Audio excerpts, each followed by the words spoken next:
రాష్ట్ర వ్యాప్తంగానే కాదు, దేశవ్యాప్తంగా కూడా మొత్తం డిజిటల్ విప్లవమే నడుస్తుంది. ముందే చెప్పారు మోడీ గారు డిజిటల్ ఇండియా అనేది. అందులో భాగంగానే మొన్నటి వరకు ఓకే, ఫైబర్ నెట్ లాంటివి ఆంధ్రప్రదేశ్లో ఎంతవరకు ప్రజలకు ఉపయోగపడ్డాయి ఒక టైంలో.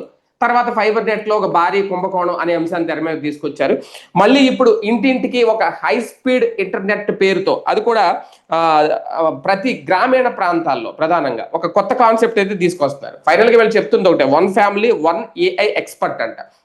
ఈ విధానాన్ని కూడా తీసుకురాబోతున్నారు. అంటే ఇందులో ఫైబర్ నెట్ వ్యవస్థని వైసీపీఏ ధ్వంసం చేసిందని వీళ్ళు, లేదు ఫైబర్ నెట్ లో ఒక భారీ కుంభకోణం జరిగిందని వాళ్ళు ఆరోపణల నేపథ్యంలో ఇప్పుడు అది ఏం జరిగింది ఏంటి అనేది మొత్తం ఆ గొడవ అయితే అలాగే ఉంది, ఇంకా తేలలేదు.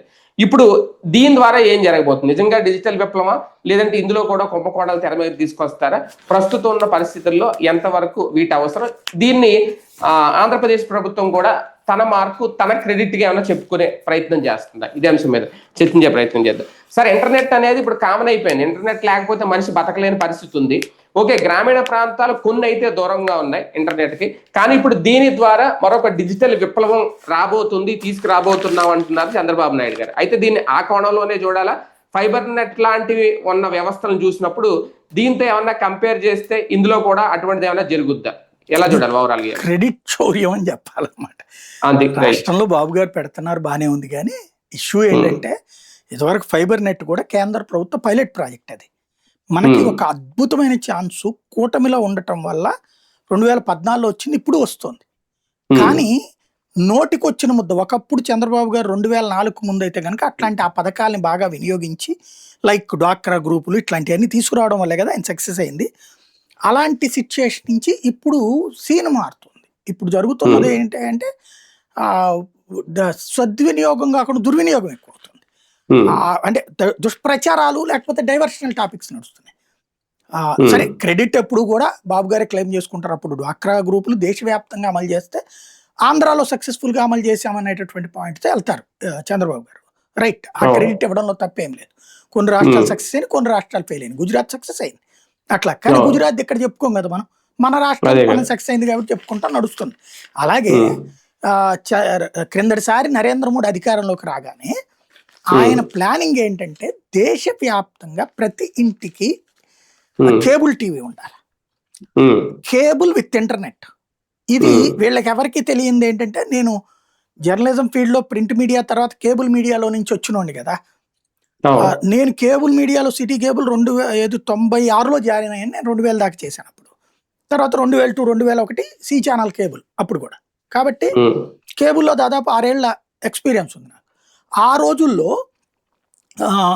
రామకృష్ణ గారు, సిటీ కేబుల్ రామకృష్ణ గారి ఆలోచన ఏంటంటే, ఇప్పుడున్న సెటాప్ బాక్స్ ఉంది కదా, అలాంటి ఒక సెటాప్ బాక్స్ ఇచ్చి ఫోను, ఇంటర్నెట్, టీవీ 3 కలిపి అనేది ఆయన ఆలోచన. ఆయన ప్రాణాలు కోల్పోయారు కానీ ఒక దరిద్రుడి కారణంగా. బట్ ఆయనకున్నంతటి నాలెడ్జ్ మళ్ళీ ఎవరికి రాలా, ఇన్నేళ్లు పట్టింది అదంతా ప్లానింగ్.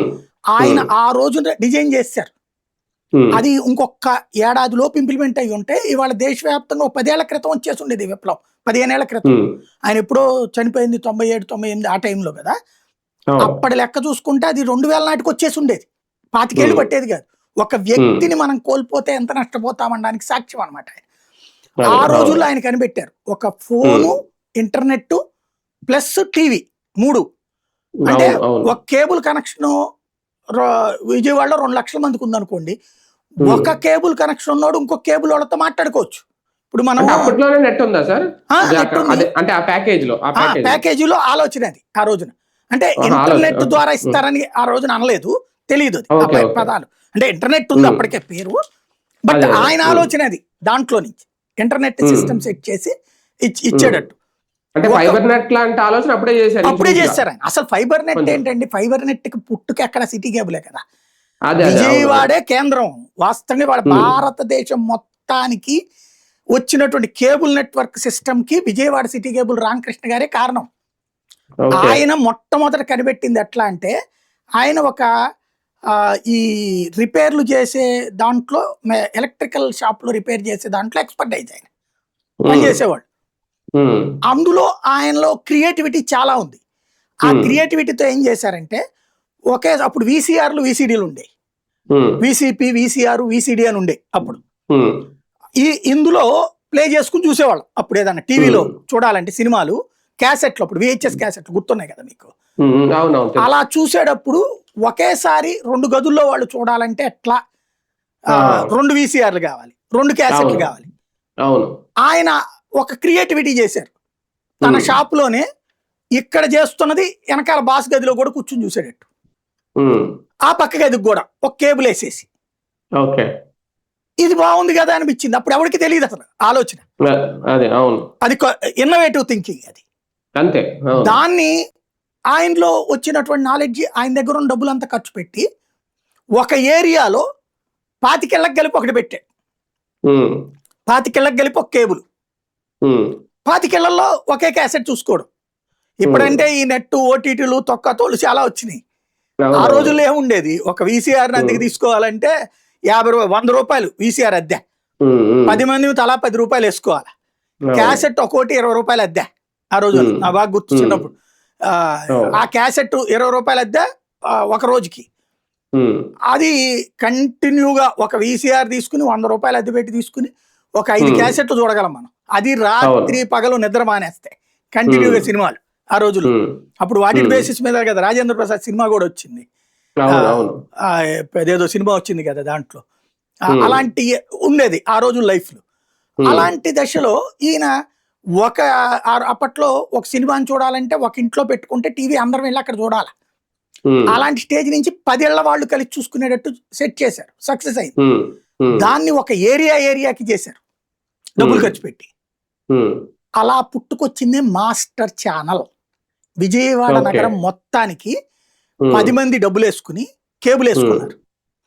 ఈ కేబుల్ ద్వారా ఇంటింటికి కనెక్షన్ ఇచ్చి master channel head quarter office మొగలరాజపురంలో ఉండేది, అన్నపూర్ణ థియేటర్ దగ్గర. అక్కడి నుంచి ప్లే చేస్తారు. ప్లే చేస్తే ఈ అందరిళ్లలో వస్తుంది. ఇది 5,000 అనుకుంది, 10,000, 10,000, 25,000, 50,000. ఈనాడు, జ్యోతి పేపర్ మొత్తం విజయవాడ కొనేది 15,000. ఫైనల్ గా ఉదయం అన్ని కలిపితే 25,000 పేపర్లు, ప్రజాశక్తి, విశాలందరితో కూడా కలిపి. సిటీ కేబుల్ కనెక్షన్ 2.5 లక్షలు ఆ రోజున. అంటే ప్రతి పేపర్ అందరూ కొనుక్కోవాలని రూల్ ఏం లేదు. పేదలు కొనుక్కోరు, మధ్యతరగతి కొనుక్కోరు, ధనవంతులు కొనుక్కునేవాళ్ళు. అప్పుడు అదే కేబుల్ కనెక్షన్ ప్రతి ఒక్కరు పెట్టించేసుకున్నారు. అప్పుడు ఎంత, 75 రూపాయలు, 100 రూపాయలు ఆ రోజు. ఇందులో పొద్దు నుండి సాయంత్రం దాకా మరి దాంట్లో ఏమి వేయాలా? మొదట్లో ఒకటి సినిమాలు, తర్వాత దానికోసం ప్రోగ్రాములు, పెళ్లిళ్ళు, పేరంటాలు ఇట్లాంటివి కూడా వేసేవాళ్ళు. ఇది ఊరంతా రావడం బిగిన్ అయ్యేటప్పటికి ఊర్లో అందరూ పెట్టుకోవడం బిగిన్ చేశారు. అప్పటికి టీవీల కల్చర్ వచ్చింది జనాలకి. అంతకుముందు టీవీ కొనడమే గ్రేట్ కదా, ఒక ఇంట్లో టీవీ అన్నదే. అలాంటి స్టేజ్ అప్పుడు దూరదర్శన్ మాత్రమే వచ్చే రోజు నుండి అట్లా వచ్చింది. ఇంటింటికి టీవీ, టీవీలో కేబుల్. దెన్ మార్కెట్ బాగా పెరిగిపోయింది, టీవీల అమ్మకాలు కూడా బాగా పెరిగిపోయింది. దీని మీద ఒక ఆర్టికల్ నేషనల్ మీడియా వాళ్ళు ప్రొజెక్ట్ చేశారు, హిందూ క్రానికల్ ఎట్లాంటి. ఇది చూసినటువంటి జీటీవీ అధినేత సుభాష్ చంద్ర గోయల్ ఈయన పిలిపించి మాట్లాడారు. మాట్లాడి ఏంటిది అంటే ఇట్లా చెప్పారనమాట. ఓకే, నేను ఇన్వెస్ట్ చేస్తాను, దేశవ్యాప్తంగా చేద్దాం అన్నారు. అప్పుడు పుట్టుకొచ్చిందే సిటీ కేబుల్. సిటీ కేబుల్ అనేది జీటీవీ సిస్టర్ కన్సర్న్ అన్నమాట. జీటీవీ ఇన్వెస్టర్, సిటీ కేబుల్ అనేది లోకల్ గా ఉన్నటువంటి కేబుల్ నెట్వర్క్. ఇది పెట్టుబడులు పెట్టేటప్పటికి బోల్డ్ అంత లక్షల డబ్బులు వచ్చినాయి కదా. అప్పుడు మమ్మల్ని అప్పుడే అనమాట తీసుకుంది. అప్పుడే న్యూస్ కూడా మేము బిగిన్ చేసింది. ఆ టైంలో మాస్టర్ ఛానల్ నుంచి సిటీ కేబుల్ కన్వర్ట్ అయినప్పుడు అప్పటిదాకా మాస్టర్ ఛానల్లో పెళ్లిళ్ళు, పేరంటాలు, విజువల్స్ వేస్తుండేవాళ్ళు. ఆ స్టేజ్ నుంచి దూరదర్శన్ టైప్ లో న్యూస్ చెయ్యాలి అన్నటువంటి ఉద్దేశం, ఎందుకంటే లోకల్ న్యూస్, లోకల్ పబ్లిక్ చూడాలి అన్నటువంటి ఉద్దేశంతో న్యూస్ బులెటిన్ పెట్టడం బిగిన్ చేశారు అప్పుడు. అలా పుట్టిన మొట్టమొదటి బ్యాచ్ మేము. అందుకని బాగా గుర్తు అనమాట ఇదంతా. ఆ తర్వాత దీనికి పోటీగా వచ్చింది హాత్వే నెట్వర్క్. వాళ్ళు మార్వాడీలు ఎవరో బాగా లక్షల కోట్ల రూపాయలు, వాళ్ళు వేల కోట్ల రూపాయలు పెట్టుబడులు పెట్టడానికి ముందుకు వచ్చి హాత్వే. ఆ తర్వాత వాళ్ళ యాక్ట్ల, భీమవరం కేబుల్ ఇట్లాంటి బోల్డ్ అని ఉన్నాయి కదా. ఈ నెట్వర్క్లన్నిటికీ దేవుడు ఎవరైనా ఉన్నారంటే ఆయన. ఆ రోజుల్లో క్రికెట్, ESPN వీళ్ళందరూ కూడా కేబుల్ కి దగ్గర డబ్బులు తీసుకుని ఇచ్చేవాళ్ళు మొదట్లో. ఈ తర్వాత ఛానల్ అన్ని కూడా ఇవాళ ఇన్ని ఛానల్ పుట్టుకొచ్చినాయి అంటే అదే కారణం. అంటే అప్పుడు కేబుల్ విప్లవం అది, ఇదేమో డిజిటల్ విప్లవం అయింది ఇప్పుడు.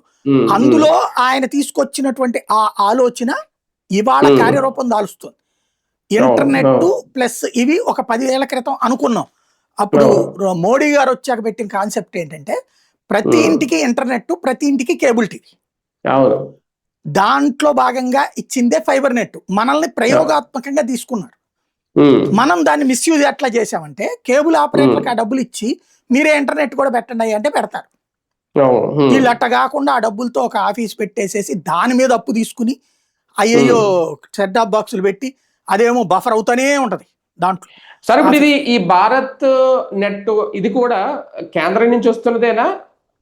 క్లియర్ ఏబి చెప్పారు కదా, అది క్లియర్. కేంద్ర అవును. మంత్రులు వచ్చి ఇక్కడ ఎంఓఏ కుదురు అంటే కేంద్ర ప్రభుత్వం ఇప్పుడు ఏం చేసిందంటే మొన్న మోడీ గారు పెట్టింది హై స్పీడ్ ఇంటర్నెట్ కావాలా, ఎందుకంటే రాబోయే రోజుల్లో సాఫ్ట్వేర్ కంపెనీలకి కాస్ట్ ఆఫ్ లివింగ్ ఎక్కువ అవుతుంది. అంటే మనం సాఫ్ట్వేర్ ఇంజనీర్లు జీతాలు ఎందుకు ఎక్కువ ఇవ్వాల్సి వస్తుంది, వీళ్ళు మెట్రో నగరాల్లో బతకడం వల్ల ఎక్కువ వస్తుంది వాళ్ళ ఖర్చు, ఎక్స్పెండిచర్. ఇప్పుడు బెజవాడలో 50-30 వేలతో దర్జాగా బతకచ్చు, హైదరాబాద్ లో ₹1,00,000 ఈ స్థాయిలోనే బతకగలరు. ఇక్కడ 30 వేలతో బ్రతికేది హైదరాబాద్, ఆ బాంబేలో వచ్చాడు 2 లక్షలు అవుతుంది. ట్రాన్స్పోర్టేషన్ ఎక్స్పెండిచర్ ఎక్కువ. తినటానికైతే నన్ను అడిగితే బెజవాడ కంటే హైదరాబాదే బెటర్, తక్కువ రేటుకి దొరుకుతుంది ఇక్కడికంటే అక్కడ. అంటే అందరూ బతకచ్చు అక్కడ, ఇక్కడ ఏ లెక్క ఉంటది. హైదరాబాద్ కంటే ముంబై బెటర్. ముంబై బెటర్ అట్లుంటాయి. అయితే బేసిక్ గా ఏంటంటే మనకి ఎక్కువ కాస్ట్ అయ్యేది ఎక్కడంటే ఇంటెద్ద, తర్వాతన ఈ ట్రాన్స్పోర్టేషన్ ప్రధాన నగరాల్లో. దాంతోడు కుటుంబాలకు దూరం అయిపోతున్నారు. ఇది కరోనా టైంకు ముందు అయితే ప్రధాన నగరాల్లో బతకడం చాలా గొప్ప విశేషం, తల్లిదండ్రులకు దూరంగా బతకడం. కరోనా తర్వాత ఎక్కువ మంది చనిపోవడాలు, సైకలాజికల్ ప్రెషర్ ఫాలో అవుతున్నారు. అమ్మా నాన్నలకు దూరం అవుతున్నాం. ఇప్పుడు నాకు తెలిసి చాలా మంది ఈ మధ్యన హైదరాబాద్ లో పనిచేస్తున్న మిత్రులు 45-50 ఉన్నోళ్ళు కుటుంబ సభ్యుల దగ్గరకు వచ్చిపోతున్నారు పద్దాక ఈ ఆంధ్రాలో. ఇట్లాగే దేశవ్యాప్తంగా నడుస్తుంది. ప్రధాన నగరాల్లో ఉద్యోగాలు, కుటుంబాలేమో ఇళ్ళ దగ్గర ఉంటున్నాయి. ఎందుకు? ఇంటర్నెట్ సదుపాయాలు పల్లె ప్రాంతాలకు ఉండట్లేదు కాబట్టి. ఇప్పుడు హై స్పీడ్ ఇంటర్నెట్ వచ్చేసింది అనుకోండి, వర్క్ ఫ్రమ్ హోమ్లు పెరుగుతాయి. వర్క్ ఫ్రమ్ హోమ్ పెరిగితే 40% ఆఫ్ ఎక్స్పెండిచర్స్ కంపెనీలకు తగ్గిపోతుంది, సాఫ్ట్వేర్ కంపెనీలకి. అది జరిగిందంటే ఎక్కువ మంది ఇక్కడ ఇన్వెస్ట్ చేయడానికి రెడీ అవుతారు ఇండియాలో. ఇప్పటికే అమెరికా కంటే తక్కువ కాబట్టి, అమెరికా యూరోప్ దేశాల కంటే తక్కువ కాబట్టి ఇక్కడికి వస్తున్నారు. ఇంకా తక్కువకి వస్తుంటే ఇంకా ఎక్కువ ఇన్వెస్ట్మెంట్లు వస్తాయి కదా కంపెనీ. అందుకోసం హై స్పీడ్ ఇంటర్నెట్ అని దేశం అంతా చెప్పారు. అన్ని ప్రభుత్వాలను కూర్చోబెట్టి చెప్పారు వీళ్ళు ఆల్రెడీ. చెబితే వీళ్ళు ఎవడో ఇనిషియేటివ్ తీసుకోవట్లేదు, ఎవరికాడు దీంట్లో ఏ డబ్బులు వస్తే మనకన్నా లెక్క చూసుకునే రకాలు కదా. అందుకని కేంద్రమే డబ్బులు ఇచ్చి, ఫైబర్ నెట్ ఇలా కాదు కదా, ఫైబర్ నెట్ కూడా ఇట్లాగే ముందు డబ్బులు ఇచ్చింది వాళ్ళు, దాన్ని నేను చెప్పినట్టు మిస్యూజ్ చేశారు. కేంద్రం ఇచ్చిన డబ్బులు, కేంద్రం ఇచ్చిన డబ్బులు వీళ్ళు వాడేసుకుని దాని మీద అప్పు చేసి కూడా వాడేసుకున్నారు. జనాల చేత కూడా అప్పు చేయించారు దాని మీద. నేను అనేది ఇది కంప్లీట్ ఈ ప్రాజెక్ట్ మొత్తం కేంద్రాన్ని ఇస్తారు. ఇది అవును, ఫైబర్ నెట్ అనేది ఫైబర్ నెట్ కూడా కేంద్రాందేనండి కంప్లీట్ గా. వీళ్ళు దాన్ని మిస్లీడ్ చేశారు అంతే, చెడగొట్టారు. ఇప్పుడు ఇది కూడా ఇందులో కూడా ఎస్పీవి అని వీళ్ళేదో, ఎస్పీవి అంటే ఏం లేదు, స్పెషల్ పర్పస్ వెహికల్. అంటే ఎందుకు పెట్టారంటే ఇప్పుడు మనకి ఎలక్ట్రిసిటీకి 24 hours పవర్ మనకే ఇచ్చారు ఆంధ్రాకి ప్రయోగాత్మకంగా. అట్లాగే ఫైబర్ నెట్ కి అట్లా ఇచ్చారు. ఇచ్చాక వీళ్ళు డైవర్ట్ చేసేస్తుంటారు. కాబట్టి ఎస్పీవి అంటే ఆ డబ్బులు అందులోనే ఉంటాయి, మళ్ళీ ఇచ్చుకోవడానికి కుదరదు. అప్పుడు ఫైబర్ నెట్ కి రాష్ట్ర ప్రభుత్వానికి ఇచ్చారు, వీళ్ళు వాడేశారు దాన్ని. అట్లాగే ఎలక్ట్రిసిటీకి ఇచ్చిన వీళ్ళు వాడేస్తారు అట్లాగా. అందుకని ఎస్పీవి అంటే అది ఒక సపరేట్ అకౌంట్ తీసి అందులోనే ఉంటాయి డబ్బులు. అంటే ఇందులో క్రెడిట్ చౌర్యం అనేది ఎలాగ జరుగుద్ది కావనే, అంతేనా? అంతకు మించి వేరేది ఏమన్నా ఆస్కారం ఉంటుందా భవిష్యత్తు? లేదు, ఇది రాష్ట్ర బాబు గారు ఎట్లాగూ ఇలాంటి వాటిట్లో ఇనిషియేటివ్ తీసుకుంటాడు ఆయన, నాకు ఆ నమ్మకం ఉంది. గ్రామీణ ప్రాంతాల్లో ఇంటర్నెట్ సేవలకి ఇప్పుడు ఆల్రెడీ ఉన్నోళ్ళు కానీ వీళ్ళు దీన్ని దుర్వినియోగం చేయకుండా ఉంటే బెటర్. ఎందుకంటే ఇదివరకు కేబుల్ నెట్వర్క్లు, ఈ ఫైబర్ నెట్ వచ్చాక కేబుల్ ఆపరేటర్లను వేధించి వాళ్ళ నుండి 10% కనెక్షన్స్ లాక్కున్నారు. అట్లాగే ఇప్పుడు ఇంటర్నెట్ వాళ్ళని ఏడిపించకుండా వాళ్ళకే వీళ్ళు కొంత డబ్బులు ఇచ్చి వాళ్ళ చేతనే హై స్పీడ్ ఇప్పిస్తే, ఇప్పుడున్న సర్వీస్ ప్రొవైడర్ల ద్వారానే. ఎందుకంటే కేబుల్లో డబ్బులు తగ్గాక ఇంటర్నెట్ వైపుకి వచ్చేసారు కేబుల్ ఆపరేటర్ చాలా వరకు. వాళ్ళకి ఇది ఇస్తే రూపాయి బాగుపడతారు వాళ్ళు, చంద్రబాబు గారి పేరు చెప్పుకుంటారు. ఇచ్చి వాళ్ళకి హై స్పీడ్, ఇప్పటిదాకా మనకి ఇప్పుడు మన ఆఫీస్ లో వాడేది మన ఇంట్లో వాడేది చాలా తేడా ఉంటది. ఎందుకని ఆఫీస్ లో ఎక్కువ వీడియోలు చేయాలా, ఇంట్లో అయితే తక్కువ యూసేజ్ ఎక్కువ ఉంటది. ఇప్పుడు ఆ ఎక్కువ యూసేజ్ కి సరిపడినటువంటి టెక్నాలజీ పల్లెటూళ్ళలో ఇచ్చారనుకోండి పండగ కదా. అవును, హ్యాపీ కదా. అది ఆ దిశగా కేంద్రం అడుగులు వేస్తుంది. ఇది గ్రామీణ ఆర్థిక వ్యవస్థకు ఊతమండి. ఇప్పుడు నేను హైదరాబాద్ లో చూసా, మన సోషల్ మీడియాలో వస్తుంటది, మీరు చూస్తూ ఉండండి. చాలా మంది గృహిణులు అదేది క్లౌడ్ కిచెన్లు పెట్టేస్తున్నారు. ఎందుకని? ఇప్పుడు ఆ హోటల్ తిండి తినలేక చేస్తున్నారు, అలాగే ఇంట్లో వండుకుని తినలేక చేస్తున్నారు. కాబట్టి కాస్త వంట వచ్చిన ఆంటీ నాది ఇట్లాగే నేను వండుతాను అని చెప్పేసి కాస్త మంచి వంటలు తీసి పెడుతుంది, ఆర్డర్ ఇస్తున్నారు. ఆ దగ్గరలో 5-6 కిలోమీటర్లు ఇప్పుడు ర్యాపిడోలు వచ్చేసినాయి, బుక్ చేసి పంపించేస్తున్నారు. అట్లాగా పల్లెటూళ్ళలో అంటే ఇవాళ ఒక రకంగా చెప్పాలంటే బట్టల దగ్గర నుంచి, నగల దగ్గర నుంచి, దాన్ని ఏమిటి చిన్న చిన్న ఆయుర్వేద వైద్యాల దగ్గర నుంచి ఇవన్నీ సోషల్ మీడియా ద్వారా విపరీతమైన బిజినెస్లు జరిగిపోతున్నాయి. ఫేస్బుక్, అదే ఎన్నో కోట్ల మంది ఉపాధి పొందుతున్నారు. ఇప్పుడు ఇది పల్లె ప్రాంతాల్లో ఉన్నటువంటి రైతులు, ఇప్పుడు ఫర్ ఎగ్జాంపుల్ ఓ పల్లెటూరులో టమోటాలు నా దగ్గర ఎవడు కొంటలేదు, 10 రూపాయలు ఉందని ఆయన పెట్టాడు, మనకి ఇక్కడ 50 రూపాయలు అవుతుంది. నాకు పంపించాయా 10 కిలోలు, ఆటోలో వేసి పంపించి నేను డబ్బులు ఇస్తానని చెప్తాం రేపు పొద్దున. పల్లె ప్రాంతాలని మిగతా సమాజానికి అనుసరణ ఇప్పటికీ చేస్తున్నారు కొంతమంది, అట్లాగా ఇంకా భారీగా పెరుగుతుంది.